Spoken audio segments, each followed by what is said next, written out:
우리 귀한 찬양 감사합니다. 하나님께서 우리의 구원자, 창조자, 인도자, 우리의 소망 되시는 줄 믿습니다. 이런 하나님에 대한 고백이 우리 성도님 한 분 한 분 심령 가운데 가득하시기를 기도합니다.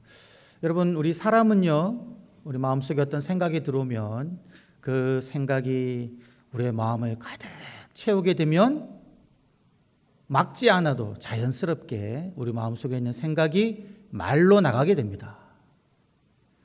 우리 머릿속을 어떤 생각으로 가득 채우게 되면, 입을 열게 되면 어떤 말이 나갈까요? 우리의 머릿속에 있는 생각이 나가게 된다는 거죠. 여러분, 하나님께서 예레미야 예언자에게 말씀을 주셨죠. 이스라엘 백성들에게 가서 회개하라고 해라, 돌아오라고 해라, 우상을 섬기지 말라고 해라, 그렇지 않으면 내가 그들을 심판하겠다고 말하라. 그 하나님의 말씀이 이제 그 중심에 가득했습니다. 근데 그 말씀을 전했을 때 이 예레미야는요, 고난을 받고 감옥에 갇힌 어려움을 겪어서 하나님, 저 이제 말 안 할래요 라고 말했지만, 그러나 예레미야의 그 마음속이 하나님의 말씀으로 가득하니까 답답하여 견딜 수가 없다는 겁니다. 말을 아니할 수가 없다는 거죠. 나무를 너무나 사랑해가지고 30년 동안 나무의사로 사신 분의 수필집을 읽은 적이 있습니다. 이분이 상당히 내성적인 분이고요, 사람들과 만나도 이제 뭐 이렇게 이야기를 잘 못하는데, 근데 이분은 나무를 너무나 사랑해가지고 나무를 그렇게 막 연구하고 다녔다는 거예요. 전국 방방곡곡으로 다니면서. 그래서 내성적임에도 불구하고 사람들을 만나면요, 무슨 이야기만 했냐니까 나무 이야기만 했다는 겁니다. 나무의 그 신기한 이야기. 저도 이와 비슷한 경험을 했었는데요. 우리가 이제 코로나로 인해 가지고 교회에 사람들이 오지 않은, 성도님들이 이 교회에 오지 못하셨을 때에, 작년 겨울에, 그 추운 겨울에 이 교회에 이 뭐 단에 있는 나무도 그랬고 화초들이 막 이렇게 시들어 죽어 나갔었죠. 그래서 제가 이제 작년 5월 달쯤에 뭐 다 돌볼 수는 없지만 한 몇 개를 제 사무실로 들여가지고 한번 돌보려고 했습니다. 그때까지만 해도 저는 나무에 대해서 전혀 무지한 사람이었습니다. 어떻게 물을 주고 어떻게 돌봐야 되는지 모르니까 인터넷을 찾아보고 막 검색하기 시작했는데요, 막 새로운 사실들을 알게 되는 겁니다. 이 나무가요, 아시는 분은 다 아시겠지만 저에게 너무나 새로웠는데, 이 나무가요, 가지를 제가 잘라가지고 물에만 꽂아도 뿌리가 생기면서 새로운 나무로 된다는 거예요. 흙에 꽂아도 그렇다는 겁니다. 그것이 물꽂이라 그러고 꺾꽂이라 그러더라고요. 그래서 제가 그게 너무 신기해가지고 그렇게 막 실험을 하는 겁니다. 하니까 실제로 뿌리가 나오고요, 옮겨 심으니까 그 막 이파리가 새싹이 나오고, 죽어가던 나무들도 바람을 쐬우고 햇볕을 쬐우고 물을 주니까 이것이 막 자라나는 겁니다. 너무너무 신기했더랬습니다. 그래서 여러분, 제가 아침 회의 때마다 우리 목사님들이랑 모이면 제가 제일 먼저 하는 얘기가 이거 보라고, 죽어가는 게 새싹이 나온다고, 이거 꽂으면 뿌리가 나오고 한다고, 이런 이야기를 제가 막 끊임없이 하는 거였습니다. 목사님들 표정이요, 떨떠름했습니다. 관심이 없었거든요. 그런데 여러분, 제 마음속에 이 나무에 관한 생각으로 가득하니까 어쩔 수 없이 이런 말들이 나오더라는 겁니다. 여러분, 우리의 마음 무엇으로 채워야 하겠습니까? 내 마음에 채우는 것이 입으로 나가는데, 우리의 마음속에 하나님으로 가득 채워야 할 줄 믿습니다. 그러면 우리의 마음 입에 하나님이 나가는 거죠. 오늘 말씀을 보게 되면 시편 109편 1절부터 4절까지 이어지는 명령들이 나옵니다. 여호와께 감사하라, 하나님을 찬양하라, 하나님이 하신 일들을 널리 알려라, 그리고 하나님께 노래하고 찬양하며 그의 기이한 일들을 말하라. 여호와를 구하고 여호와의 이름을 구하고 여호와의 능력을 구하라. 이런 명령어들이요, 쭉 나온다는 겁니다. 여러분, 감사도요, 감사하는 말입니다. 찬양하는 것도요, 찬양하는 말입니다. 알리는 것도요, 알리는 말이다라는 거죠. 구하는 것, 기도하는 것도 말입니다. 이렇게 이어지는 여러 명령문들 중에 오늘 이 1절부터 4절 가운데 가장 가운데에 위치한 말이 무엇이냐면요, 2절 하반절인데요, 그렇게 이야기하고 있습니다. 그의 모든 기이한 일들을 말할지어다. 지금 이 문장이 이어지는 여러 명령문들 가운데 있다는 겁니다. 그의 모든 기이한 일들을 말하라. 여러분, 여기서 이 말하다라는 뜻은요, 아무 생각 없이 아무 의미 없이 그냥 옹알옹알거리는 옹알이를 이야기하는 것이 아닙니다. 여기서 말하다는 건요, 뜻을 찾아보면요, 열정적으로 힘을 다해, 좀 더 일상적인 용어로 말하자면 침 튀겨가면서 말하라는 겁니다. 이 말이 어떤 행동으로 발전되냐면 찬양하는 말로 발전된다라는 거죠.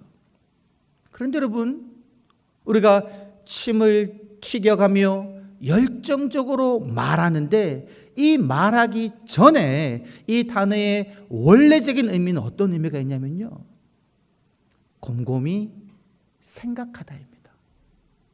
숙고하다는 거죠. 계속 생각하는 것이 무엇으로 발전된다는 겁니까? 열정적으로 말하고 찬양하는 것으로까지 발전된다라는 거죠. 근데 여기 보면 우리들은 무엇을 숙고하라고 이야기하고 있습니까? 그의 기이한 일들, 하나님 행하시는 그 기이한 일들을 너희는 머릿속으로 계속 숙고하고 생각하라는 겁니다. 그러고 난 다음에 그렇게 숙고하고 생각하게 되면 우리들은 그것을 말하게 되고 찬양하게 된다는 것이죠. 그래서 여러분, 오늘 이 읽은 시편 105편 1절부터 4절까지의 말씀을 다시 한번 이렇게 요약하고 정리하게 되면요, 가장 먼저 등장하는 것은 무엇이 되어야 하냐면 하나님께서 하신 일이다라는 거죠. 하나님이 행하신 그 기이한 일들이 가장 먼저 등장하는 겁니다. 하나님 행하신 그 기이한 일들에 관해서 너희는 무엇하라는 겁니까? 곰곰이 생각하고 숙고하라는 거죠. 하나님이 우리에게 행하신 그 놀라운 일들을 생각하고 숙고하게 되면 그 다음에 자연히 나오는 것은 우리 입에서 그것에 대해서 하나님에게 감사하는 말이 나오고요, 이 하나님의 하신 일들을 다른 사람들에게 알리는 말이 나오고, 그리고 이 하나님에 대해서 노래하며 찬양하는 말이 나오고요, 그리고 이러한 놀라운 일을 행하신 하나님께 우리의 모든 마음의 소원을 아뢰는 기도의 말이 나간다라는 것입니다. 그래서 사랑하는 성도 여러분, 이번 한 주간 살아가실 때에 우리가 이 문장을 기억하기를 원합니다. 하나님이 행하신 놀라운 일들을 기억하며 찬양합니다. 여러분, 오늘 가슴에 손을 얹고 우리 주보에 나와 있는 이 한 절 외침을 우리 다 같이 한번 다짐하는 마음으로, 또 기도하는 마음으로 함께 외쳐 보시겠습니다. 시작. 하나님이 행하신 놀라운 일들을 기억하며 찬양합니다. 여러분, 하나님께서 행하신 그 놀라운 일들이 무엇입니까? 오늘 말씀을 보면요, 읽진 않았지만 시편 105편 7절부터 43절까지 이 긴 절 속에서 하나님께서 이스라엘 백성들을 향하여 행하신 그 놀라운 일들을 구구절절히 설명하고 있습니다. 그 출발은 어떻게 되냐면요, 하나님께서 아브라함을 부르셔서 그에게 약속을 하셨다는 겁니다. 하나님께서 아브라함을 택하셔서 내가 너희 자손을 바다의 모래와 같이 하늘의 별과 같이 많게 하고, 그리고 너의 후손에게 이 땅을 주겠다라고 하나님께서 약속하셨는데, 이 약속을 이루기 위하여서 하나님께서 하신 일들을 이 시편 105편 7절부터 43절까지 나열하고 있다라는 거죠. 하나님께서는 아셨습니다. 그 아브라함의 후손 야곱의 시대에 그 땅에 큰 기근이 들어서 이 아브라함의 후손들이 다 몰살할 수도 있다라는 것을 아셨기에 하나님께서는 미리 요셉을 애굽 땅으로 보내셔서 그때를 준비하셨다라고 이야기하고 있습니다. 하나님께서는 요셉을 애굽 땅으로 보내셔서 그를 총리로 세우셨고 그 땅에 애굽과 가나안 땅에 기근이 들었을 때에 하나님께서는 야곱과 그의 가족들을 애굽 땅으로 인도하시는 일을 하셨다라는 거죠. 왜요? 약속을 이루기 위하여. 그 이후에 애굽 땅에서 이스라엘 백성들이 번성하여 민족이 되었을 때에 그 애굽 사람들이 이스라엘 백성들을 학대하고 괴롭혔을 때에 하나님께서는 그때 모세와 아론을 보내셔서 그 이스라엘 백성들을 애굽 땅에서 인도하여 내셨다는 거죠. 그 인도하여 내실 때 하나님께서는 무엇을 하셨냐? 하나하나 설명하고 있습니다.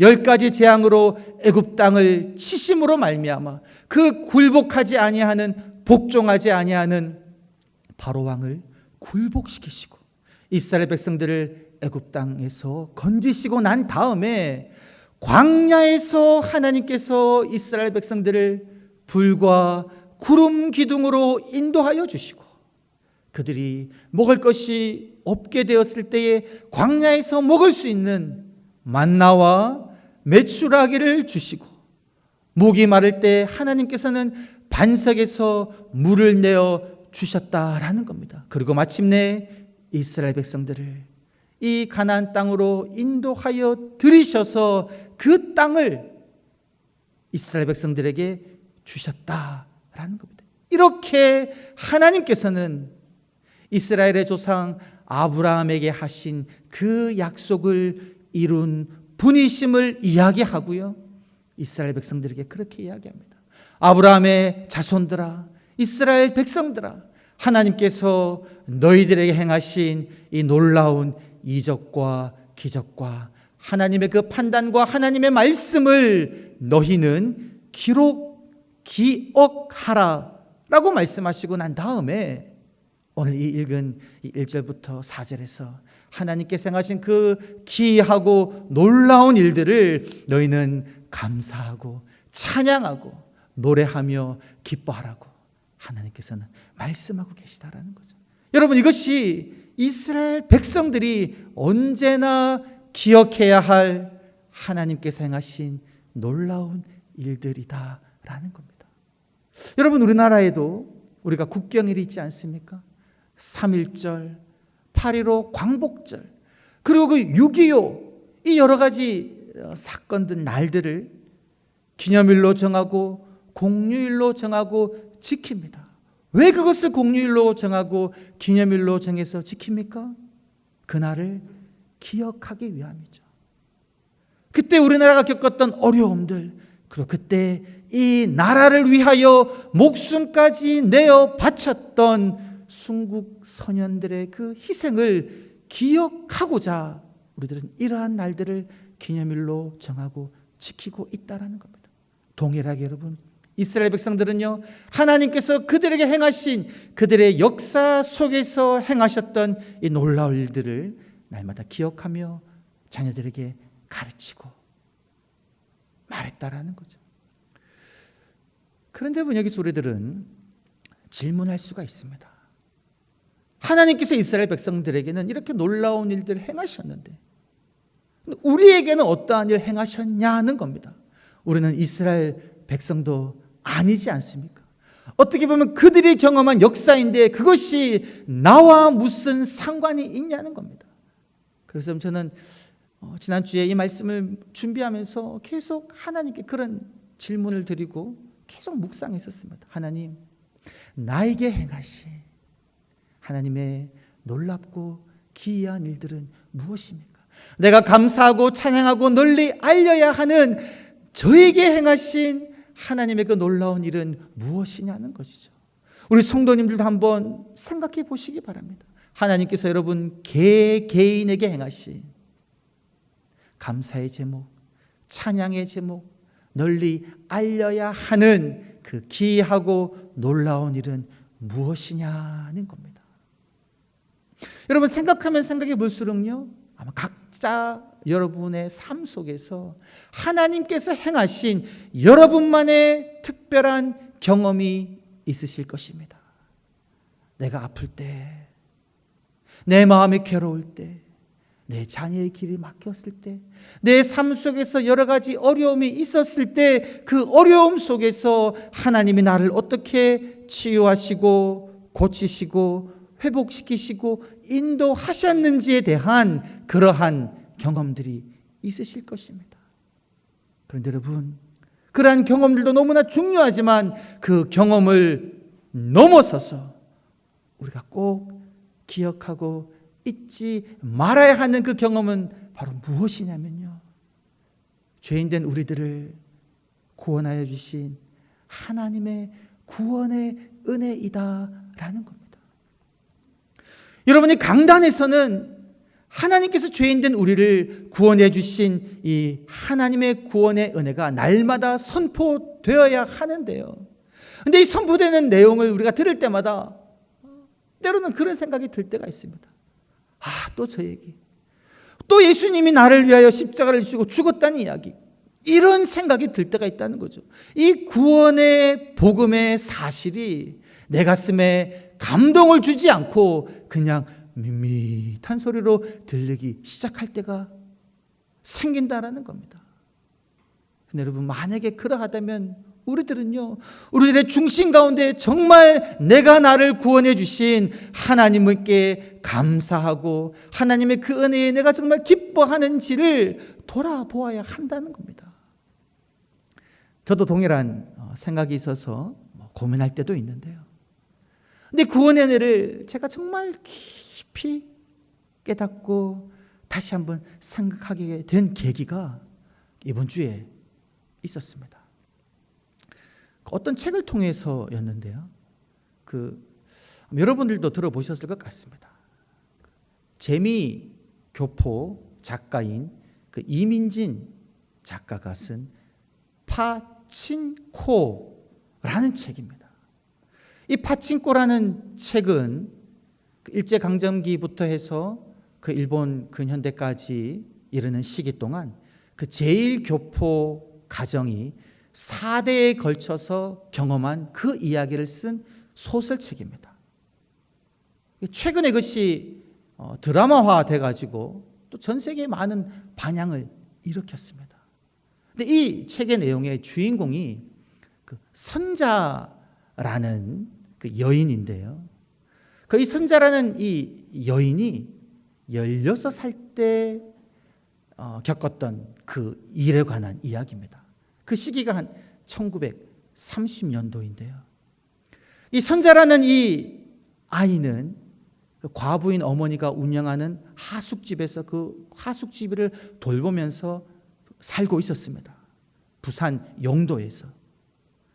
근데 이 선자가 16살 때 한 남자를 사랑하게 된 겁니다. 한 남자를 사랑하게 돼서 결혼 전에 이 남자의 아이를 가지게 된 겁니다. 선자는 이 남자와 혼인할 것을 기대했었는데 이 남자는 알고 보니까 아내와 딸들을 가진 유부남이었던 겁니다. 그래서 이 남자와 결혼하지 못할 것을 알고 이 남자가 자기를 돌보아 주겠다고 말했지만 이 남자를 떠나고요, 자기 혼자 이 아이를 낳아서 기르려고 결심합니다.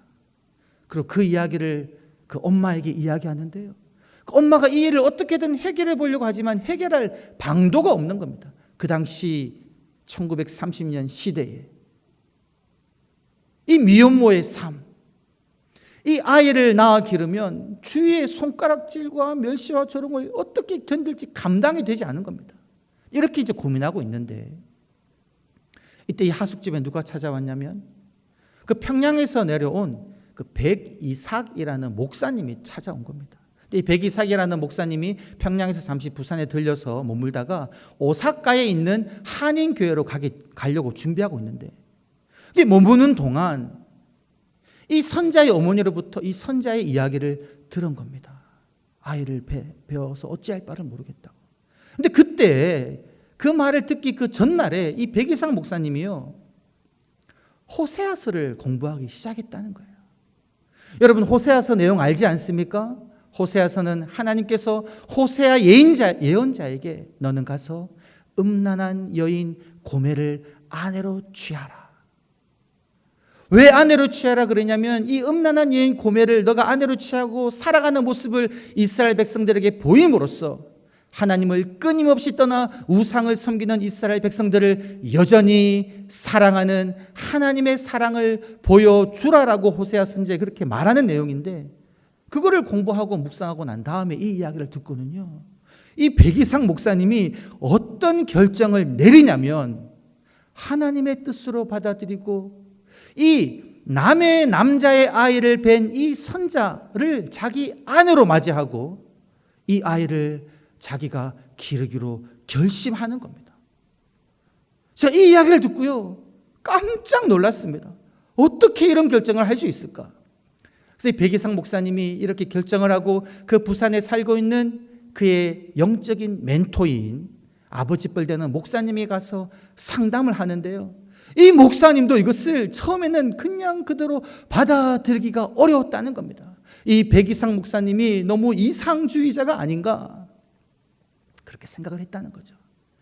그런데 백이상 목사님이 그렇게 결정하게 된 계기는요, 이 백이상 목사님이 평양에 있을 때에 이러한 미혼모를 몇 명 만났었는데, 그 당시 그 미혼모는요, 남편 없는 아버지 없는 아이를 뵌 그 여인들이 다 자살하는 것을 보았다는 거죠. 아이가 무슨 죄가 있느냐는 겁니다. 그래서 백이상 목사님은 하나님의 뜻으로 알고 이 선자라는 여인을 아내로 맞이하고요, 그 아이를 자기가 아버지처럼 기르는 겁니다.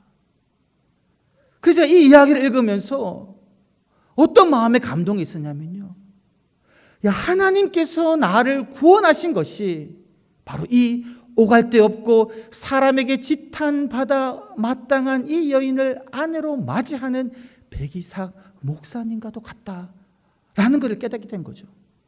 여러분, 하나님께서 우리를 구원하셨다라는 말씀을 들을 때에 저도 그렇습니다. 어떤 생각이 듭니까? 내 정도 되면, 나는 그래도 큰 죄 짓지 않았으니까, 나는 도덕적으로 살았으니까, 내 정도 되니까 하나님이 나를 하나님의 자녀로 삼아주시고 하나님의 백성으로 삼아주시기에 어려움이 없으셨겠지라고 생각하는 생각이 제 머릿속에 있었다는 겁니다.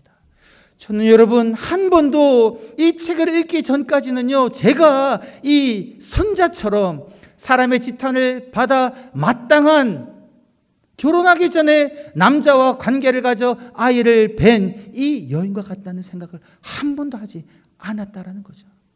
하나님께서 우리들을 사랑하셔서 하나님의 자녀로 부르실 때 우리의 그 처지는 어땠느냐? 이 여인과 다를 바가 없었다라는 겁니다. 하나님 보시기에 우리의 심령과 우리의 마음은 냄새나는 죄로 가득한 그런 사람들이었다라는 거죠. 세상의 지탄을 받아 마땅한 그런 사람이었는데, 하나님께서 우리가 아직 죄인 되었을 때에 그리스도께서 우리를 위하여 죽으심으로 우리를 향한 하나님의 사랑을 확증하셨다라는 겁니다.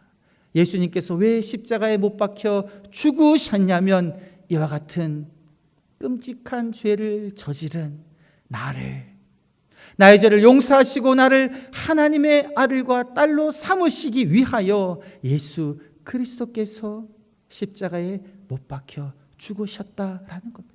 여러분, 이 사실이 우리가 날마다 곰곰이 생각하고 기억해야 할 하나님이 우리에게 행하신 놀라운 일이다라는 겁니다.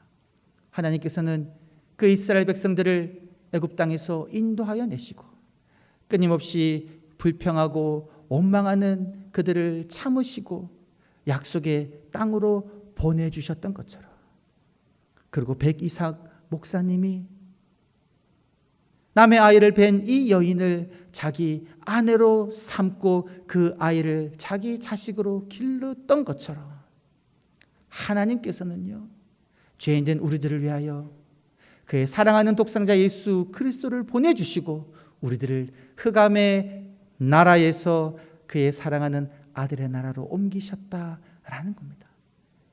이것을 우리가 날마다 곰곰이 생각하고 묵상할 때 여러분, 우리들의 마음속에는, 우리들의 입속에는 하나님의 그 사랑에 대한 감사의 말이, 하나님 나에게 행하신 이 놀라운 일들을 찬양하는 말이, 그리고 하나님께서 나에게 하신 이 놀라운 일들을 사람들에게 알리는 이 말들이 끊임없이 나오게 된다는 사실입니다. 사랑하는 성도 여러분, 우리들을 향하여 베푸신 하나님 이 놀라운 사랑을 기억하심으로 말미암아 날마다 하나님을 찬양하며 하나님께 감사하는 삶을 살아내시는 저와 여러분이 되시기를 주의 이름으로 간절히 축원합니다. 아버지 하나님, 죄인된 우리를 사랑하셔서 독생자 예수 그리스도를 보내어 주시고 우리를 하나님의 아들과 딸로 삼아 주심을 감사합니다. 날마다 이 사실을 묵상하게 하시고 기억하게 하여 주시어 우리의 삶이 언제나 하나님을 찬양하며 하나님께 감사하는 삶 살게 하여 주시옵소서. 감사드렸고 구주 예수님의 이름으로 기도드리옵나이다. 아멘.